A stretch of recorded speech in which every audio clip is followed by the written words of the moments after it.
I'm Michelle. And I'm Joy, I live in the US, and I live in England and we were across the world. on a mission.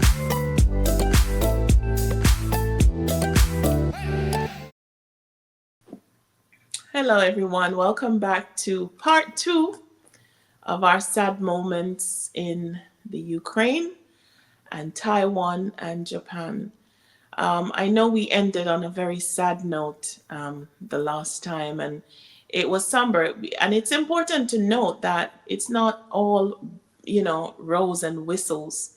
When you choose to, you know, go on a certain path for the Lord, there's always going to be challenges that the enemy brings our way. But once we allow God to redirect us and to keep, the focus of actually why we're there, we'll be okay because, life comes with challenges. And so I know it was a sad video, and we just wanted to do a part two because there's um, a little Other more challenging challenges? times that we wanted, I would say challenging times that we wanted to share as well, just to be transparent to you about the mission field and what it really is, so that you have a full view and an honest view as well as to, what to expect and what we encountered while we were serving on the mission field. So, welcome back to part two, and we hope you're enjoying the videos so far. Please like, share, subscribe, leave a comment under the videos. That would be nice. And please, guys, put a thumbs up. If you watch the video, please put a thumbs up. Tell us that you like the video, you appreciate the video. Just remember to do that each time. So without further ado, Michelle, I know you ended with your story, sad story of the passing of your friend. I don't know if you had anything more to say concerning that. How did you cope after that? Because obviously you're still there serving on the mission field. What was it like for you after that? And were there any more challenges that you went through and encountered and so on? Yeah, it was quite the challenge after that. And just to mention that when it happened, we went back to our schools. Most of us stayed in the main school, which is the school that I was at, and we went to the hospital, got certain treatment and continued treatment. We were given a therapist, someone to talk to, and then luckily, or fortunately, I should say luckily, but fortunately, as Joy had mentioned earlier, well, in the last episode, she did mention about just when it happened. And it really goes to show how God is amazing when he allows things to happen to us. He doesn't just put you through stuff that you're not going to be able to get by or to sustain, or to come back from. You may fall down, you may get knocked down, but he'll pick you back up. And when this happened, it wasn't at the beginning of my stay in Taiwan. It wasn't at the beginning, because I don't know what I would have done if it had happened at the beginning. It happened actually very close to the end of my year there. So my year would have ended in June, and it happened in April. So I had only a few more months before I would head back home. And so those last couple of months, let me just tell you guys that there was such an outpouring of love and support and Mm-hmm. comfort from my students. I cannot tell you how much Hmm. people came and brought us flowers and gift basket, fruit basket. When I tell you, my apartment was so full of fruit baskets, I couldn't eat them all. My roommates couldn't eat them all. We had so much to give, so much going on to share, that we received. Sorry, that we received from our friends and students, that we just felt so loved, and so Hmm. supported. We also received bouquets from the union over there, the division, and the leaders, they came and they spoke with us, and they presented us with bouquets, and they offered different support that we would need to get by. We never felt alone, never felt alone in the whole process. Wow. My greatest struggle was just getting by and trying kind of healing from my physical pains, and just mentally wrapping my mind around the whole thing. I had my bouts with God where it's like, God, you promised you'd take care of me. Why didn't you? And my tugging back and forth. And, I remember one day I came home from classes. As a matter of fact, I didn't even want to go to class. I didn't want to go to classes. Just like how you felt you didn't Mm-hmm. want to go out. I didn't want to go to classes. I was like, I can't do this. My mind is not there. I can't think straight. I am not able to go into a classroom right now and teach anyone. So I spent a few days doing that. And I remember one day I was in my apartment and I was just crying out to the Lord, and I was just praying and I'm saying, God, why, why? And I opened the book, the Bible, and it led me to the text where it says that I think it was in Thessalonians, where it says, talks about the dead and the resurrection of the dead. Those who sleep will be resurrected. And that was comforting to me. I remember the dad of my friend who passed away just wanting answers, and the more he asked is the more it was just too much to say. And it was overwhelming for us, but I know that he needed the answers because he was all the way in the US and his daughter is all the way in Taiwan, and he lost his daughter, not there, not able to get there right away. And it was just, he just had questions, he wanted details, and I was at the place where I couldn't give the details. And as you would know, Joy, that I didn't even Yeah. share much detail, because it was overwhelming. Mm. But yeah. Yeah, I remember when you were communicating with me about this accident, it was even hard for you to discuss it with me, much less, you would just give me brief snippets, and it's like you couldn't deal with it. You couldn't handle it at the time. It was a really sad time. Yeah. Really, really sad time for you there. Yeah. How So about you? yeah.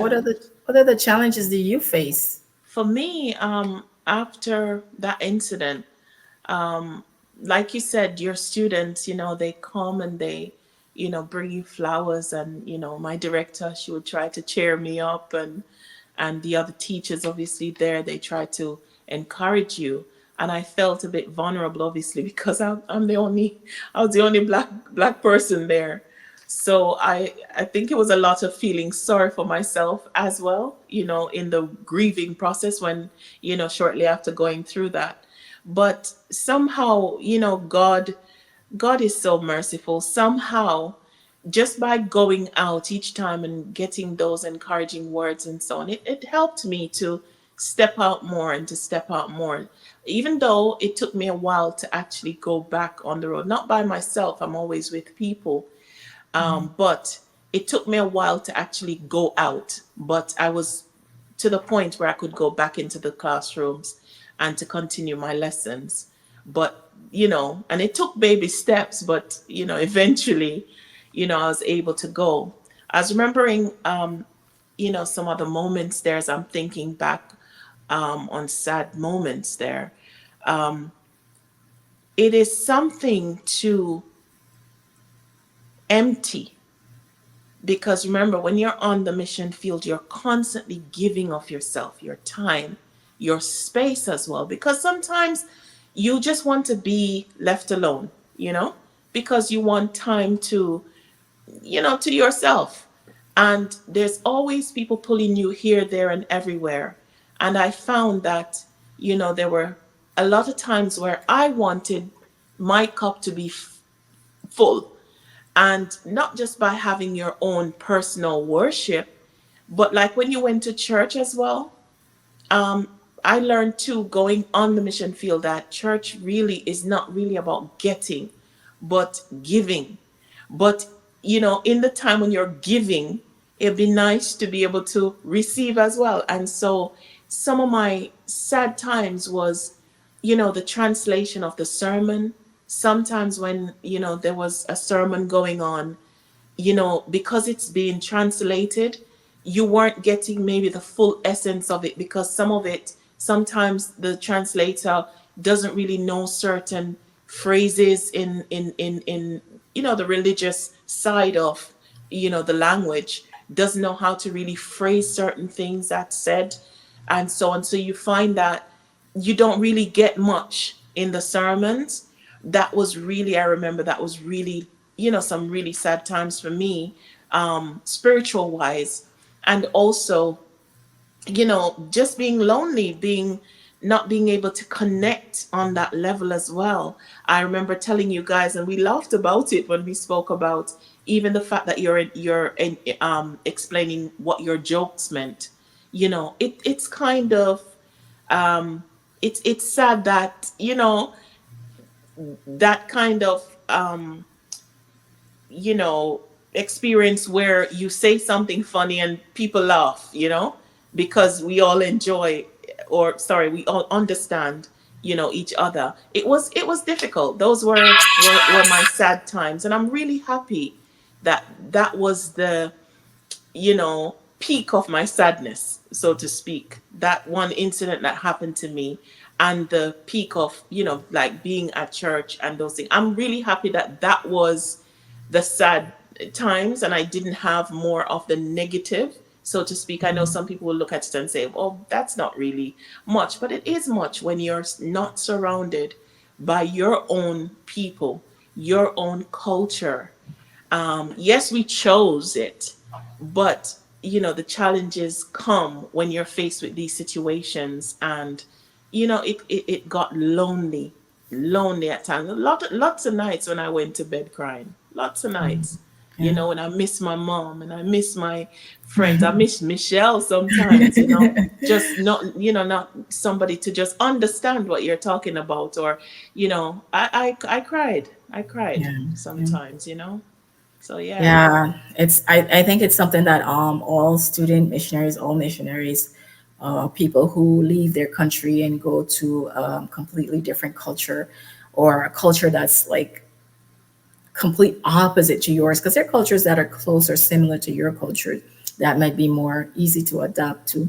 Mm-hmm. But when you leave and you go to a completely different culture, like complete polar opposites, it can be tough. So, but like I had said earlier, with my experience, it's it shed some light in God's purpose for our lives. We did go there, we did struggle with some difficult moments, but even in that difficult moment, so many good things came out of it.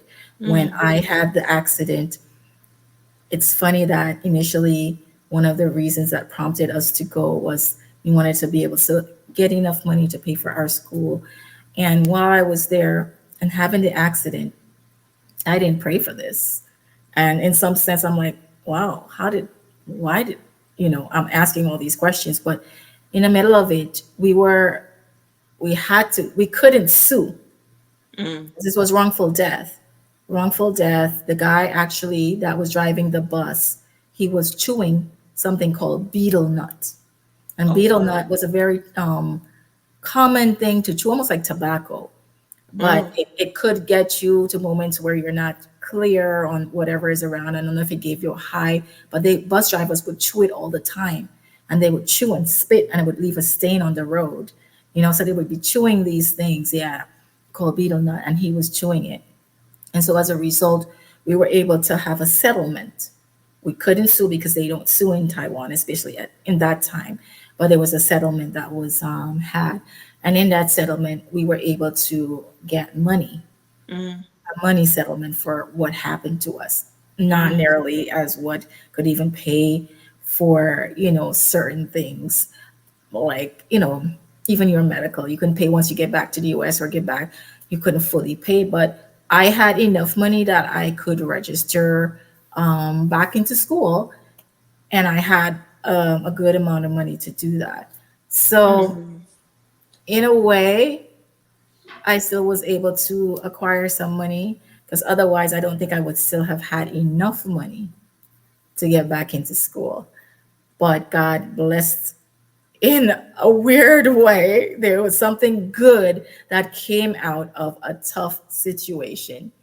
And I had that blessing. And another challenge, like Joy was saying, that challenge of loneliness, it's a real thing. It's a real thing because of the vast difference in culture. You know, you're missing your food that you Mm-hmm. would normally eat. You're missing the music you would normally hear. You're missing the way you would talk to your friends. It's different because there's a whole language barrier between you, one.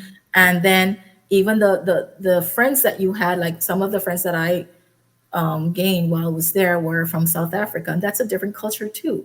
Mm-hmm. Um, but we were able to kind of talk to each other and kind of keep each other grounded.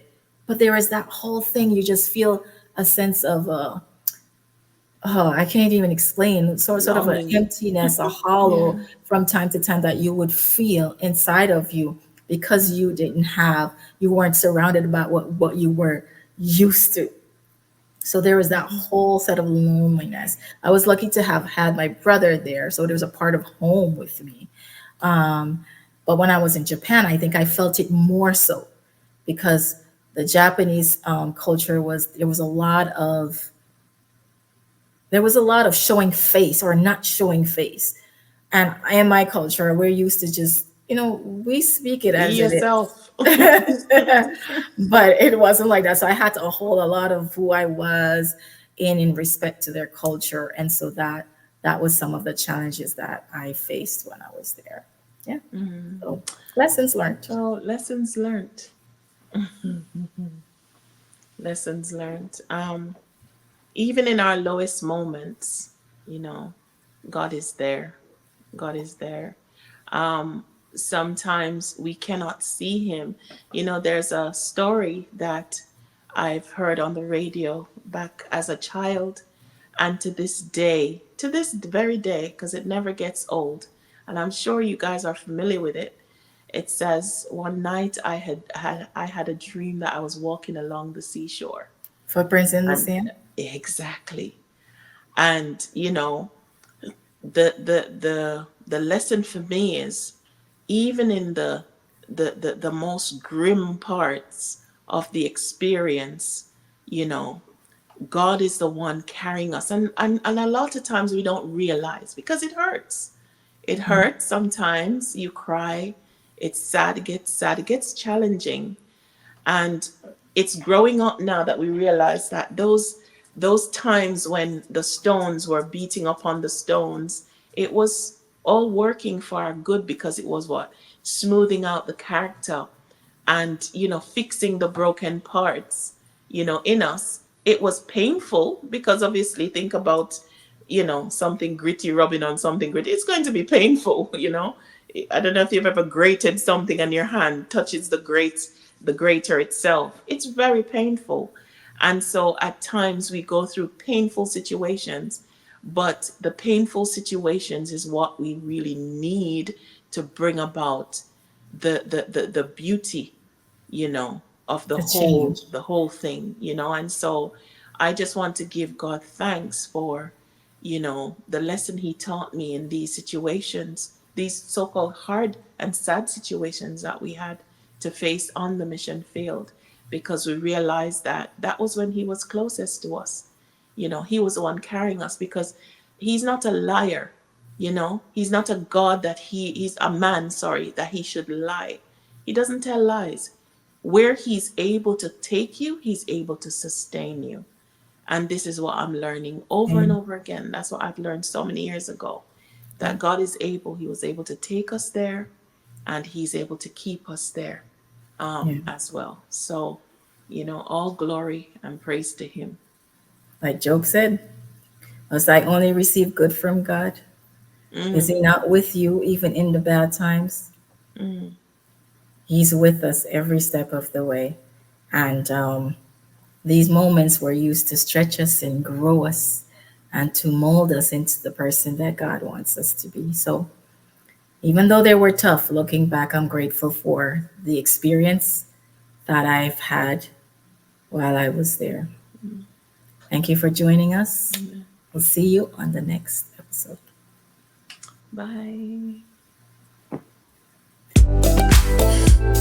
I'm Michelle. And I'm Joy. I live in the US. And I live in England. And we were across the world on a mission.